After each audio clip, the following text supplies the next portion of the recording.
Manifesto আমি within short time আমি release কৰিম। এইটো আমাৰ চেণ্ট্ৰেল কমিটি হাতত আছে এতিয়া।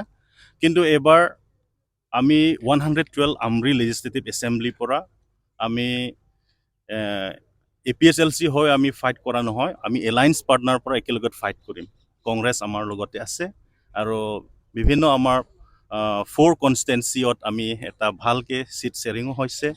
এটা ছিটত আমি কিবা সিদ্ধান্ত ল'ব উইদিন শ্বৰ্ট টাইম, কিন্তু আমি এটা 4টা যোনটো LAC এইখিনি আমি ফাইট কৰি কিনি বিজেপি হৰাবলৈ আমি চেষ্টা কৰিম। আচ্ছা, এটা দেখা গৈছে APSLC স্পেচিয়েলি মানে আপোনাৰ নন ট্ৰাইবেল সকলৰ ওপৰত আপোনালোকৰ কি এটা যিখিনি আপোনালোকৰ মন্তব্য নন ট্ৰাইবেলক বৰ্ড কৰ্তন কৰিব লাগিব বা তেওঁলোকে বহুতখিনি ৰাইটবিলাক কৰ্তন কৰিব লাগে, সেই বিষয়ে আপোনাৰ মন্তব্য কি? এইটো বিজেপিয়ে নন ষ্টপ আমাৰ টেক কৰি দিছে। এইটো সংবিধান মতে এইটো কোৱা নাই নহয়। আৰু আমাৰ APSLC যিমানকৈ পাৰিছোঁ আমি 6 শিডিউল মতে কথাই কৈ আছে। 6 শিডিউলত কি কৈছে, তাতে আমাৰ অধিকাৰ দিছে, যিমান খিলঞ্জীয়া হওক ইণ্ডিজিনিয়াছ হওক তাতে অধিকাৰ দিছে। এই অধিকাৰ মতে আমি কাম কৰি আছোঁ। কিন্তু আমাৰ বিজেপিয়ে আমাক টেক দিছে যে নন ট্ৰাইবেল এগেইনষ্টত কাম কৰি আছে। কেতিয়াও আমি নহয়। কিছুমান পোৱা গৈছে মাজে মাজে যে নন ট্ৰাইবেল গো বেক এনেকুৱা পোৱা গৈছে আমি।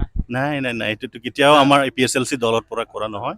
সতীৰ্থ আংটং নীতি কাথাৰে ইণ্ডিপেণ্ডেণ্ট উঠিব বুলি এতিয়া আমি যিটো গম পাইছোঁ, গতিকে কেনেকুৱা প্ৰভাৱ পৰিব আপোনালোকৰ, যিহেতু আপোনালোকৰ একেলগে ইমান বছৰ আছিল? চাওক, এটা পাৰ্টি হ'ল অফিচিয়েল কেণ্ডিডেট ডিক্লেয়াৰ কৰাৰ পিছত এইটো কোনোবা আহিব পাৰে, এইটো ৰিস্ক ল'ব নোৱাৰোঁ, এইটো সঁচা কথা। কিন্তু এজন মানুহ যদি পাৰ্টি ডিচিপ্লিনত আছে, পাৰ্টি যোনটো সিদ্ধান্তত মানে, তেতিয়াহ'লে যোনটো কেণ্ডিডেটে ইণ্ডিপেণ্ডেণ্ট উঠিব বিচাৰে তেতিয়াহ'লে এইটো পাৰ্টি এগেইনষ্টত হৈ যাব।